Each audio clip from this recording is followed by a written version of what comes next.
ಹಿರಿಯ ಶಾಸಕ ಶಾಮನೂರು ಶಿವಶಂಕರಪ್ಪ ಅವರ ನಿಧನಕ್ಕೆ ವಿಧಾನ ಪರಿಷತ್ತಿನಲ್ಲಿಂದು ಭಾವಪೂರ್ಣ ಶ್ರದ್ಧಾಂಜಲಿ ಸಲ್ಲಿಸಲಾಯಿತು.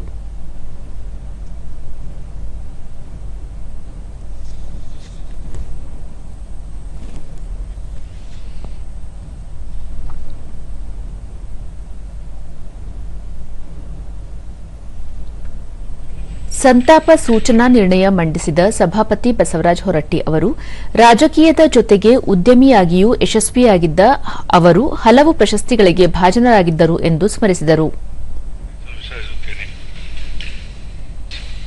ಮಾಜಿ ಲೋಕಸಭಾ ಸದಸ್ಯರು, ಮಾಜಿ ಸಚಿವರು ಹಾಗೂ ವಿಧಾನಸಭೆ ಹಾಲಿ ಶಾಸಕರಾಗಿದ್ದ ಶಾಮನೂರು ಶಿವಶಂಕರರಾಗಿದ್ದಾರೆ. ಶ್ರೀಯುತ ನಿಧನದಿಂದಾಗಿ ರಾಜ್ಯವು ಹಿರಿಯ ಶ್ರೇಷ್ಠ ಮುತ್ಸದ್ದಿ ಹಾಗೂ ಸರಳ ರಾಜಕೀಯ ನಾಯಕರನ್ನು ಕಳೆದುಕೊಂಡಂತಾಗಿದೆ. ಸಂತಾಪ ಸೂಚನಾ ನಿರ್ಣಯ ಬೆಂಬಲಿಸಿ ಸಭಾನಾಯಕ ಎನ್ಎಸ್ ಬೋಸರಾಜು ರಾಜಕಾರಣದ ಜೊತೆಗೆ ಶಿಕ್ಷಣ ಕ್ಷೇತ್ರದಲ್ಲಿ ಅಸಾಧಾರಣ ಸಾಧನೆ ಮಾಡಿದ್ದ ಅವರು ಅಜಾತ ಶತ್ರುವಾಗಿದ್ದರು ಎಂದರು.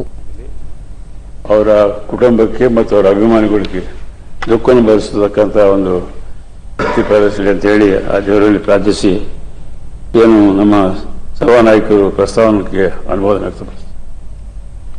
ವಿರೋಧ ಪಕ್ಷದ ನಾಯಕ ಛಲವಾದಿ ನಾರಾಯಣಸ್ವಾಮಿ ಯಶಸ್ವಿ ಉದ್ಯಮಿ ಎನ್ನಿಸಿಕೊಂಡಿದ್ದ ಅವರ ಮಾರ್ಗದರ್ಶನದಲ್ಲಿ ಅನೇಕ ನಾಯಕರು ಬೆಳೆದು ಬಂದಿದ್ದರು ಎಂದರು.